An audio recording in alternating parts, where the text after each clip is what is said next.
Hola, un saludo para todos. La esencia y la presencia del principio ético. El contenido y la estructura del principio ético.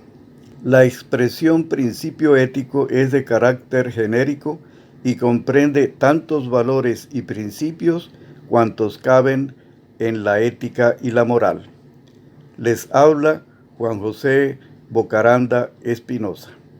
La expresión principio ético es de carácter genérico y comprende tantos principios y valores cuantos caben en la ética y la moral.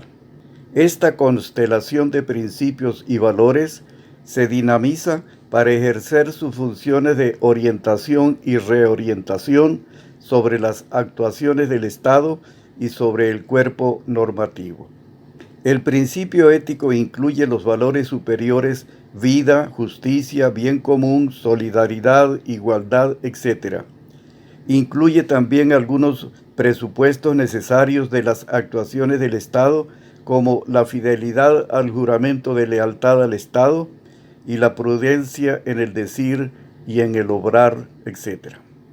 Conforme al principio ético y a la ley moral, estos valores y principios deben ser canalizados hacia el bien o mayor provecho o conveniencia para la dignidad humana en todo caso. El principio ético igualmente comprende lo relativo a la actitud y al modo como el funcionario realiza las actuaciones estatales, según lo haga con recta o torcida intención, con buena o mala fe, con plena atención, esmero y capacidad, o por el contrario, con negligencia y desinterés. Actitudes y comportamientos estos que constituyen base para la calificación ética de quien representa al Estado. Pero ¿cuál es la estructura del principio ético? A través del principio ético deben ser acatados la ley moral, el principio superior de perfección de la ley moral, los valores y principios de la moral pública y los valores, principios y fines establecidos por la Constitución y por las leyes. De igual modo, los valores y principios vigentes en el orden internacional, por ejemplo, la paz, el régimen de derecho, la amistad y el progreso social, según la Declaración Universal de los Derechos Humanos, la vida, la integridad personal, la libertad personal, las garantías judiciales, la legalidad y la honra, según la Convención Americana sobre Derechos Humanos, el derecho a la democracia, el Estado de Derecho, la participación ciudadana, la transparencia de las actividades gubernamentales, la propiedad y la responsabilidad en la gestión pública, según la Carta Democrática Interamericana, la dignidad humana, la familia, la igualdad, la libertad del temor y la miseria, según el Pacto Internacional de Derechos Humanos, Sociales y Culturales. En síntesis, fines, aspiraciones, postulados y objetivos estos que constituyen otros tantos valores y principios cuyo sentido de obligatoriedad se funda en la conciencia de que son requerimientos históricos de la sociedad necesarios para la supervivencia y el progreso de la humanidad. Cuando el funcionario infringe estos principios sin mala intención, quebranta el principio jurídico y surge la procedencia del reclamo puramente jurídico.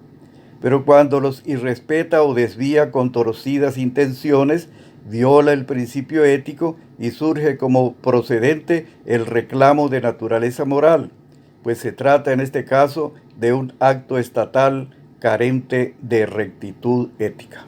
Pero cuando una actuación del Estado y con efectos jurídicos carece de rectitud ética, el mandato constitucional de que el Estado debe someter todas sus actuaciones a los valores éticos y a los principios morales se sustenta en el criterio de la rectitud moral del acto, lo cual lleva a plantear cuándo un acto estatal es moralmente recto. Para que el acto estatal sea moralmente recto, se requiere el concurso de varios requisitos.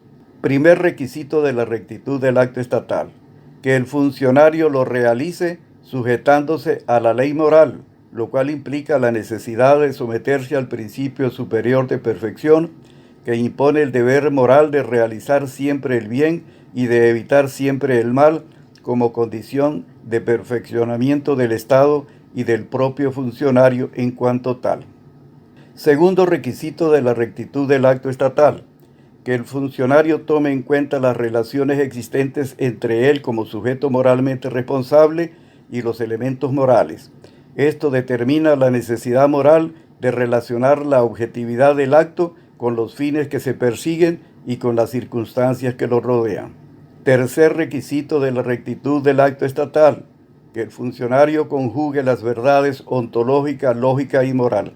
Esto significa que debe sujetarse a la realidad objetiva, sin distorsionarla, derivando de la misma un conocimiento serio y cierto, y procurando la coincidencia entre el acto exterior y la intención con la que éste se efectúa.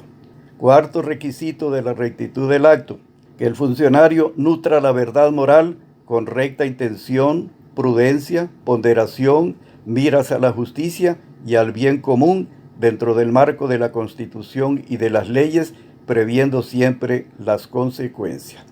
Para que el acto del Estado gire en el marco de la rectitud moral, también se requiere, por una parte, la autenticidad moral del funcionario, por la otra, que el acto cubra las etapas necesarias para su plenitud, es decir, deliberación, determinación y ejecución. En este sentido, mas aplicándolo al funcionario, sigamos con todo detalle lo que nos dice Rafael Preciado Hernández, quien explica en qué consiste cada una de las etapas del acto humano. En la etapa deliberativa, el funcionario, antes de emitir el acto, debe concebir varias posibilidades o caminos. Analizar los pros y los contras de cada posibilidad, entre paréntesis, móviles o motivos, comparar los caminos y sus respectivos móviles y formular un juicio enunciativo.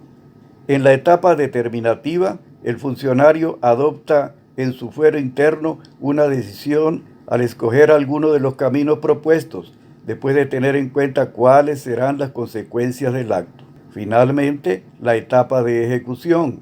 El funcionario plasma en la realidad el acto, por ejemplo, dicta la ley, o libera el acto administrativo, o pronuncia la sentencia, etcétera, etcétera. De todo lo anterior se infiere que en una visión iusética del Estado, el funcionario debe actuar con sabiduría, utilizando a la manera bíblica el derecho como regla y la moral como nivel y como plomada.